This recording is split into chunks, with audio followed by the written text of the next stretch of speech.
എല്ലാ വിദ്യാർത്ഥികൾക്കും പുതിയൊരു വീഡിയോയിലേക്ക് സ്വാഗതം. ഈ വർഷത്തെ SSLC പരീക്ഷാ ഫലം നാളെ പ്രഖ്യാപിക്കും. നാളെ വൈകുന്നേരം 3 മണിയോടെ വിദ്യാഭ്യാസ മന്ത്രി വിദ്യാർത്ഥികളുടെ റിസൾട്ട് പ്രഖ്യാപിക്കുകയും ഏകദേശം 3:30-4 മണിയോടെ നിങ്ങൾക്ക് നിങ്ങളുടെ റിസൾട്ട് പരിശോധിക്കാനായിട്ട് സാധിക്കുകയും ചെയ്യും. വിദ്യാർത്ഥികൾക്ക് results.kai.kerala.gov.in എന്നുള്ള വെബ്സൈറ്റ് വഴി നിങ്ങൾക്ക് നിങ്ങളുടെ റിസൾട്ട് അറിയാം. അതുപോലെ തന്നെ വിദ്യാർത്ഥികൾക്ക് parishabhavan.kerala.gov.in എന്നുള്ള വെബ്സൈറ്റ് വഴിയും SSLCexam.kerala.gov.in എന്നുള്ള വെബ്സൈറ്റ് വഴിയും സഫലം 2025 മൊബൈൽ ആപ്ലിക്കേഷൻ വഴിയും നിങ്ങൾക്ക് നിങ്ങളുടെ റിസൾട്ട് അറിയാം. SSLC HI വിഭാഗമാണെങ്കിൽ SSLCHIexam.kerala.gov.in എന്നുള്ള വെബ്സൈറ്റ് വഴിയും അതുപോലെ തന്നെ THSLC ആണെങ്കിൽ THSLCexam.kerala.gov.in എന്നുള്ള വെബ്സൈറ്റുകൾ വഴിയും നിങ്ങൾക്ക് നിങ്ങളുടെ റിസൾട്ട് അറിയാം.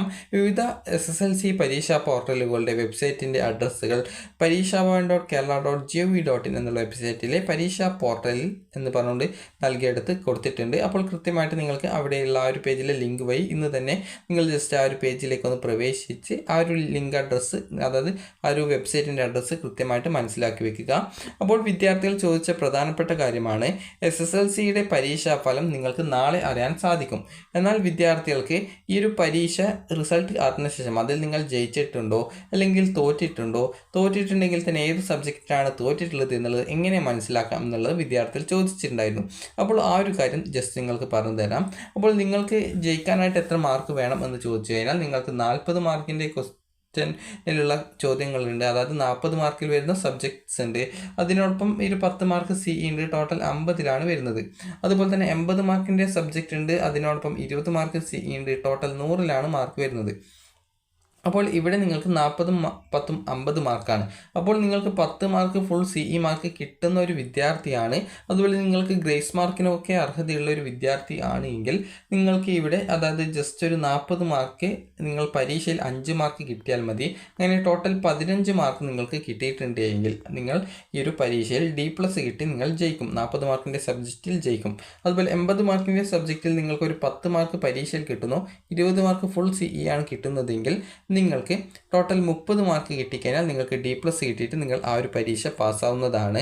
അതേസമയം നിങ്ങൾക്ക് 20 മാർക്ക് ഫുൾ CE കിട്ടില്ല, ഒരു 18 കിട്ടുള്ളൂ എങ്കിൽ നിങ്ങൾ ഈ ഒരു 12 മാർക്ക് 80 മാർക്കിൻ്റെ പരീക്ഷയിൽ നേടിയാലേ ഈ ഒരു 30 മാർക്ക് കിട്ടി D+ കിട്ടത്തുള്ളൂ. അതുപോലെ തന്നെ അതേ രീതിയിൽ തന്നെയാണ് ഇവിടെയും വരുന്നത്. നിങ്ങൾക്ക് 9 മാർക്ക് ഈ ഒരു CE മാർക്ക് കിട്ടത്തുള്ളൂ എങ്കിൽ നിങ്ങൾ 5-ന് പകരം 6 മാർക്ക് വാങ്ങിക്കണം. അങ്ങനെയെങ്കിൽ ഈ ഒരു 15 മാർക്ക് നിങ്ങൾക്ക് കിട്ടത്തുള്ളൂ. അപ്പോൾ അങ്ങനെയെങ്കിൽ ആ ഒരു D+ ഗ്രേഡ് കിട്ടുള്ളൂ. അതായത് നിങ്ങൾക്ക് പരീക്ഷയിൽ നിങ്ങൾക്കൊരു 5 മാർക്ക് കിട്ടിയാൽ മതി. അത് ടോട്ടൽ CE ഉൾപ്പെടെ 15 നിങ്ങൾക്ക് ടോട്ടലായിട്ട് 50 കിട്ടണം. അതുപോലെ തന്നെ 80 മാർക്കിൻ്റെ സബ്ജക്റ്റ് ആണെങ്കിൽ അതിൽ നിങ്ങൾക്ക് 10 മാർക്കാണ് നിങ്ങൾക്ക് പരീക്ഷയിൽ നേടേണ്ടത്. അതുപോലെ 20 മാർക്ക് ഫുൾ CE കിട്ടിയിട്ടുണ്ടെങ്കിൽ നിങ്ങൾക്ക് 30 മാർക്ക് കിട്ടിയാൽ മതി. അതായത് ചുരുക്കി പറഞ്ഞാൽ 50 മാർക്കിൻ്റെ പരീക്ഷയിൽ നിങ്ങൾക്കൊരു 15 മാർക്ക് കിട്ടണം. അതുപോലെ അത് പരീക്ഷയും CEയും ഉൾപ്പെടെ 50 വരിക, അതിൽ 15 മാർക്ക് കിട്ടണം. അതുപോലെ തന്നെ ഈ ഒരു 100 മാർക്കിൽ, അത് 100 എന്ന് പറയുമ്പോൾ 80 മാർക്ക് പരീക്ഷയാണ്, അതായത് 80 മാർക്കിൻ്റെ പരീക്ഷയാണ്, 20 മാർക്ക് CE ആണ്. അങ്ങനെയാണ് 100-ൽ വരുന്നത്. അപ്പോൾ 100-ൽ 30 മാർക്ക് കിട്ടണം. അപ്പോൾ ഈ ഒരു മാർക്ക് എല്ലാ വിദ്യാർത്ഥികൾക്കും കിട്ടും. അപ്പോൾ ഇങ്ങനെ കിട്ടിയാലാണ് നിങ്ങൾക്ക് D+ ഗ്രേഡ് കിട്ടി നിങ്ങൾ ജയിക്കുള്ളൂ. ഇനി നിങ്ങളുടെ റിസൾട്ട് പരിശോധിച്ച് നിങ്ങൾ എങ്ങനെയാണ് തോറ്റിട്ടുണ്ടോ ജയിച്ചിട്ടുണ്ടോ എന്നുള്ളത് എങ്ങനെ മനസ്സിലാക്കാം എന്നുള്ളത് നോക്കാം. അപ്പോൾ നിങ്ങൾ നിങ്ങളുടെ ഈ ഒരു രജിസ്റ്റർ നമ്പറും അതുപോലെ ഡേറ്റ് ഓഫ് ബർത്ത് നൽകി സബ്മിറ്റ് ചെയ്ത് അത് വ്യൂ റിസൾട്ടിൽ ക്ലിക്ക് ചെയ്ത് നിങ്ങളുടെ റിസൾട്ട് പരിശോധിച്ച ശേഷം നിങ്ങളത് ജയിച്ചിട്ടുണ്ടോ ഇല്ലയോ എന്നുള്ളത് എങ്ങനെ മനസ്സിലാക്കാം എന്നുള്ളത് നോക്കാം. അപ്പോൾ നിങ്ങളിപ്പോൾ സ്ക്രീനിൽ കാണുന്നത് പോലെ നിങ്ങൾക്ക് ഇതേപോലെയാണ് നിങ്ങളുടെ SSLCയുടെ പരീക്ഷയുടെ റിസൾട്ടിൽ നിങ്ങളുടെ ഗ്രേഡും കാര്യങ്ങളൊക്കെ അതായത് റിസൾട്ടിൽ രേഖപ്പെടുത്തിയിട്ടുണ്ടാവുക. അപ്പോൾ ഈ ഒരു രീതിയിലാണ് റിസൾട്ട് ഉണ്ടാവുക. അപ്പോൾ റിസൾട്ടിൽ നിങ്ങൾക്ക് കാണാൻ സാധിക്കും കൃത്യമായിട്ട് നിങ്ങൾക്ക് 1 മുതൽ 10 വരെയുള്ള സബ്ജക്റ്റുകളുടെ എല്ലാ സബ്ജക്റ്റിൻ്റെ പേരും അതുപോലെ തന്നെ മാർക്കും കൊടുത്തിട്ടുണ്ട്. അപ്പോൾ നിങ്ങൾക്ക് മാർക്കല്ല ഗ്രേഡാണ് ഉണ്ടാവുക. SSLCയുടേത് ഗ്രേഡിംഗ് സിസ്റ്റം ആണ്. അപ്പോൾ അതുകൊണ്ടാണ് ഗ്രേഡ് കൊടുത്തിട്ടുള്ളത്. അപ്പോൾ ഈ ഒരു ഇതിൽ ഗ്രേഡ് കൊടുത്തിട്ടുള്ളത് കൊണ്ട് തന്നെ നിങ്ങൾക്ക് ഏതൊക്കെ ഗ്രേഡുകളാണ് ഇവിടെ കിട്ടിയിട്ടുള്ളത് എന്നുള്ളത് സിമ്പിളായിട്ട് മനസ്സിലാക്കാൻ സാധിക്കും. അപ്പോൾ നിങ്ങൾ ജയിച്ചിട്ടുണ്ടോ ഇല്ലയോ എന്നുള്ളത് എങ്ങനെ പരിശോധിക്കാം എന്നുള്ളത് ജസ്റ്റ് ഞാൻ നിങ്ങൾക്ക് പറഞ്ഞു തരാം. ഇവിടെ നിങ്ങൾക്ക് ഏറ്റവും താഴായിട്ട് റിസൾട്ട് എന്ന് പറഞ്ഞുകൊണ്ട് കൊടുത്തത് കാണാൻ പറ്റും. അതായത് ജസ്റ്റ് നിങ്ങൾക്ക് കാണുന്നില്ലെങ്കിൽ പറഞ്ഞു തരാം. ഇവിടെയാണ്. അപ്പോൾ റിസൾട്ട് എന്ന് പറഞ്ഞുകൊണ്ട് കൊടുത്തത് കാണാൻ പറ്റും. ഇവിടെ നിങ്ങൾക്ക് കാണാം എലിജിബിൾ ഫോർ ഹയർ സ്റ്റഡീസ് എന്നാണ് കൊടുത്തിട്ടുള്ളത്. അതായത് എലിജിബിൾ ഫോർ ഹയർ സ്റ്റഡീസ് എന്ന് പറഞ്ഞാൽ നിങ്ങൾ തുടർ പഠനത്തിന് നിങ്ങൾ യോഗ്യരാണ് എന്നാണ് രേഖപ്പെടുത്തിയിട്ടുള്ളത്. അപ്പോൾ എലിജിബിൾ ഫോർ ഹയർ സ്റ്റഡീസ് എന്നാണെങ്കിൽ നിങ്ങൾ ഒരു SSLC പരീക്ഷ ജയിച്ചു, അതായത് പാസ്സായിട്ടുണ്ട് എന്ന് നിങ്ങൾക്ക് മനസ്സിലാക്കാം. അതേസമയം ഇവിടെ റിസൾട്ട് എന്നുള്ള ഭാഗത്ത് ഇതുപോലെയാണെന്ന് വിചാരിക്കുക. അതായത് റിസൾട്ട് എന്നുള്ള ഭാഗത്ത് ഇവിടെ not eligible for higher studies, അത് നോട്ട് എലിജിബിൾ, അതായത് ഈ ഒരു not eligible for higher studies എന്നാണ് കൊടുത്തിട്ടുള്ളതെന്ന് വിചാരിക്കാം. അപ്പോൾ not eligible for higher studies എന്നാണെങ്കിൽ നിങ്ങൾ ആ ഒരു SSLC പരീക്ഷ തോറ്റു, അതായത് ഫെയിൽഡ് ആയി എന്നുള്ളത് മനസ്സിലാക്കാം. അപ്പോൾ ഇതേപോലെ എലിജിബിൾ ഫോർ ഹയർ സ്റ്റഡീസ് എന്നാണ് കൊടുത്തിട്ടുള്ളത് എങ്കിൽ നിങ്ങൾ, അതായത് എലിജിബിൾ എന്ന് പറഞ്ഞുകൊണ്ടാണ് കൊടുത്തിട്ടുള്ളത് എങ്കിൽ നിങ്ങൾ ഈ ഒരു തുടർ പഠനത്തിന് യോഗ്യരാണ്, അതായത് SSLC പരീക്ഷ പാസ്സായിട്ടുണ്ട് എന്ന് മനസ്സിലാക്കാം. അതേസമയം എലിജിബിളിന് മുമ്പിലായിട്ട് നോട്ട് എന്ന് പറഞ്ഞുകൊണ്ട് കൊടുത്തിട്ടുണ്ട്, അത് not eligible for higher studies എന്നാണ് കൊടുത്തിട്ടുള്ളത് എങ്കിൽ നിങ്ങൾ തോറ്റിട്ടുണ്ട് എന്ന് മനസ്സിലാക്കാം. അപ്പോൾ നിങ്ങൾ തോറ്റിട്ടുണ്ടോ എന്നുള്ളത് നിങ്ങൾക്ക് സിമ്പിളായിട്ട് മറ്റൊരു രീതിയിൽ മനസ്സിലാക്കാം. ഇവിടെ നിങ്ങളുടെ ഗ്രേഡ് കൊടുത്തിട്ടുണ്ട്. അപ്പോൾ ഈ ഒരു ഗ്രേഡ് കൊടുത്തതിൽ ഏതെങ്കിലും ഒരു സബ്ജക്റ്റിന് നിങ്ങൾക്ക് D ഗ്രേഡോ അതല്ലെങ്കിൽ E ഗ്രേഡോ ആണ് കിട്ടിയതെന്ന് വിചാരിക്കുക. അപ്പോൾ ഇങ്ങനെ ഈ ഒരു DO EO ആണ് കിട്ടിയതെങ്കിൽ ആ ഒരു സബ്ജക്റ്റിന് നിങ്ങൾ തോറ്റതായിട്ട് നിങ്ങൾക്ക് മനസ്സിലാക്കാം. നിങ്ങൾ ജയിച്ചിട്ടുണ്ട് എങ്കിൽ നിങ്ങൾക്ക് ഈ ഒരു അത് നോക്കേണ്ട ആവശ്യമില്ല, അതായത് എലിജിബിൾ ഫോർ ഹയർ സ്റ്റഡീസ് ആണെങ്കിൽ നിങ്ങൾ ജയിച്ചിട്ടുണ്ട്. എന്നാൽ not eligible for higher studies ആണെങ്കിൽ നിങ്ങൾ തോറ്റിട്ടുണ്ട് എന്ന് മനസ്സിലാക്കാം. നിങ്ങൾ തോറ്റിട്ടുണ്ടെങ്കിൽ തന്നെ ഏത് സബ്ജക്റ്റാണ് തോറ്റതെന്ന് മനസ്സിലാക്കാനായിട്ട് ഇവിടെ ഗ്രേഡ് എന്നുള്ള ഭാഗത്ത് നിങ്ങളുടെ ഗ്രേഡ് പരിശോധിക്കുക. അതിനുശേഷം ഇവിടെ നിങ്ങൾക്ക് D ഗ്രേഡോ E ഗ്രേഡോ കിട്ടിയിട്ടുണ്ടെങ്കിൽ നിങ്ങൾ ആ ഒരു സബ്ജക്റ്റ് തോറ്റതായിട്ട് നിങ്ങൾക്ക് മനസ്സിലാക്കാം. അങ്ങനെ തോറ്റിട്ടുണ്ടെങ്കിൽ വിദ്യാർത്ഥികൾ SSLC സേ പരീക്ഷയ്ക്കുള്ള അപേക്ഷ സ്കൂളുകളിൽ നൽകുക. SSLC സേ പരീക്ഷയ്ക്കുള്ള അപേക്ഷ ഏകദേശം റിസൾട്ട് വന്ന് ഒരാഴ്ചക്കുള്ളിൽ തന്നെ സേ പരീക്ഷയ്ക്കുള്ള അപേക്ഷ വരും.